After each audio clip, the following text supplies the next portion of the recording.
What's going on, everyone? With the Lakers signing Dennis Schroder, it looks like a move is in the works, right? I mean, it just doesn't make a lot of sense. You have 4 point guards now, although maybe Patrick Beverley and, Kendrick Nunn, they could play the 2 guard. Both shot like 38% from 3. Kendrick Nunn the last time he played, because obviously he missed last year. And then Patrick Beverley has been, roughly a 38% 3-point shooter his whole career. So I get it. You could have those 2 guys play the 2. Austin Reeves and Walker play the 3, although you're really undersized in that area. Although Walker does have a 6'10 wingspan, which could be huge and beneficial, but still, undersized in general to guard some of the bigger wings, like the Kawhi Leonard and Paul George, which the Lakers are eventually going to have to face at some point, very likely in the playoffs if they want to make a deep run. So Dennis Schroder likely is the backup, and he's the insurance for Russell Westbrook, right? Russell Westbrook doesn't buy in. Okay, fine. Russ, go take a seat. Schroder, you're in, and you can set the screens, and you could do those things. So it's kind of like that pressure to get Westbrook fully committed, fully bought in, and that obviously would help the Lakers tremendously. But still, it just doesn't seem right. It doesn't seem fit. Well, we got the reports that the Lakers and the Utah Jazz are still working out a deal. For a long time, it was a combination of Mike Conley, Jordan Clarkson, Bogdanovich. Beasley's name's been out there. We got the reports that the Lakers really want Vanderbilt, but Utah doesn't want to give up Vanderbilt. And you would imagine that it would be some combination of Mike Conley, or Jordan Clarkson, Bogdanovich, and then likely a Malik Beasley. Those have been the speculations for some time now. Well, we got new reports that since the Dennis Schroder trade, that has obviously affected the targets for the Lakers in a Utah Jazz trade. They no longer want Mike Conley, which makes a lot of sense, right? You don't need Mike Conley. You don't want Mike Conley, especially now, given that you have a bunch of point guards that are essentially his size. So you don't want to trade Russ and then take on Mike Conley, and now you're in that same position, right? Now you're in the same boat you were just in. And yeah, Mike Conley, again, is a guy that could shoot 3 better, stuff like that. So maybe, but I just don't see that being the case. I think that they would be fine with Schroder, Nunn, and Beverley. You could still, if you want, run like Patrick Beverley. So you could have like Dennis Schroder and Patrick Beverley running the 1 and 2 in certain matchups, certain places, maybe against the second unit, stuff like that. Like, good luck, trying to deal with those 2 pests just constantly, on your helmet, trying to get you to give up that ball. That would be fantastic. And I can't wait to see that duo kind of working their magic on the defensive end. But we're pretty set there. We're set big-wise. I know some people want another big, and I wouldn't mind the Miles Turner trade, but in reality, we're fine there, right? You got Thomas Bryant, you got Damian Jones, Anthony Davis is going to play some 5. You could ask and say, hey, we could really use a 4, but again, winning Gabriel, the whole point last season, the Lakers were like, look, you need to work on your 3-point shot if you want to stay on this roster next season. So I imagine the Lakers did their due diligence with winning Gabriel and actually had him prove that he can knock down 3s. So you're good in the backup forward spot. You also have Thomas Bryant, who can spread the floor, so he could be beneficial, and you could experiment with him at the 4 sometimes, even LeBron. So I think we're fine as far as roster and rotations go. We could just really use some size on the wing. So it makes sense that now the Lakers are targeting Beasley, who has always been a name out there. Clarkson, again, always been a name out there. And Bogdanovich, right? Now, Clarkson, again, I feel seems kind of irrelevant, but maybe you can move Clarkson with a 3rd team. That's always a possibility. Like, maybe the Knicks would like a guy like Jordan Clarkson, 6'5", something like that. I'm not saying they will. I'm not saying that they would do a trade, but like maybe you could flip Jordan Clarkson or Kendrick Nunn for Cam Reddish, and now you got Bogdanovich, Reddish, and Beasley. Like, that to me would be a home run, right? Because you got the veteran that could play the 3 or the 4. And you got the youth guy that could play the 3 or the 4, which would be great. Cam Reddish's upside could be fantastic. And then you get like a Malik Beasley who could play the 2 or the 3. So you have those interchangeable parts. You're still keeping that youth. You're adding another solid vet who put up 18 points a game last year and almost was part of the 50-40 or 50-40-90 club, which, again, great shooter, stuff like that. Not giving you much on the defensive end, but at least he tries. Bogdanovic at least tries, and that's all you can really ask for, right? So it makes sense that these three would be the new targets. Although, again, Jordan Clarkson, I'm not really sure, but Jordan Clarkson's like 6'5", if I'm not mistaken, somewhere around there. So he's got some size to him. My problem with Jordan Clarkson is just his lack of efficiency. He's a 32% three-point shooter, 42% from the field overall. That's not very good, especially for a guy that you want to come in and make an impact. Granted, he's coming off the bench. That's what you're hoping for, but not good defensively. It's just like, again, like, where does he fit? Is he like our third guard off the bench now, or is he our fifth? Because yes, you still have guys like Walker. You still have Austin Reeves who can handle the ball, stuff like that. Obviously, Coach Ham, he said it himself on several occasions, I'm going to put the best guys out there night in and night out. So, obviously you have these guys compete for spots, compete for rotation minutes, things like that. You're going to have some guys that are the odd man out, but you want to have the wing depth is the big thing. Because again, especially in the Western Conference, you have several teams that have size on that wing. Even like a team like the Warriors. Yeah, we have a huge mismatch down low with Thomas Bryant and Anthony Davis. But, they got Andrew Wiggins. They also have Jordan Poole, who is, not a great defender, but he's a guy that you're going to have to chase around. You want to put some size on him. You want to be able to stop him, Clay, if Clay's playing the three. You want to be able to put some size on him, make it difficult, be able to get proper closeouts, stuff like that, which, again, Walker could be that guy, but concern is just the overall undersized. You want some guys that can, play some bully ball, stuff like that.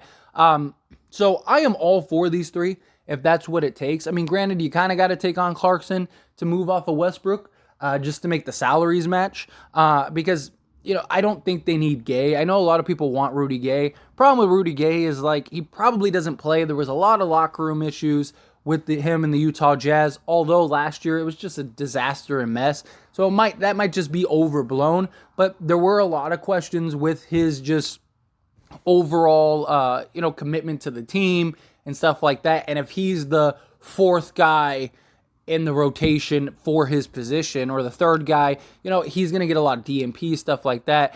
Is he going to be somebody that's committed, or is he somebody that's like, I'm a veteran, I want to play? And is he going to forego that money next season to maybe get off this team, something like that? Because, I mean, the Lakers could just get him in the deal and just use him in spots, and if he's unhappy, hopefully he opts out and then he just leaves. But chances are, does he believe he could get, that $6 million or whatever on the open market? Probably not. So again, it messes with the future cap space, which the Lakers don't want. Where at least a Jordan Clarkson messes with the future cap space, but he's on a reasonable enough contract, and he could opt out. If he thinks he could get more from another team, or another team is willing to offer him more, maybe he opts out and leaves, and then you're in a good position.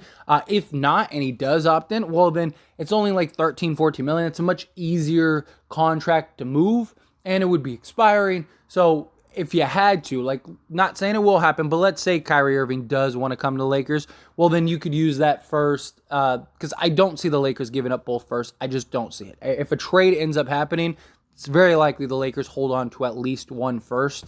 I do think that they give up a first, maybe a pick swap, second round, something like that. I just think that ultimately, I think, look, I still believe a deal gets done. And that could just be me, just having hope and buying in and drinking the Kool-Aid, whatever.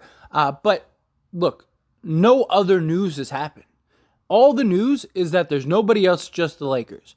And the Utah Jazz have to move off of two guys. And Utah, and many people ask, well, what's taking so long, stuff like that. Like, if you're the Jazz, you still have time. Why would you do it now and then maybe somebody else comes up? Like, they can be patient. They don't have to cut these guys till then. And the hope is that the Lakers get Utah's not budging. Tell you what, we'll give you both first. I don't think that's going to happen with it just as patient as Rob has been this entire offseason. I don't see Rob finally saying, oh, okay, I'm going to now panic.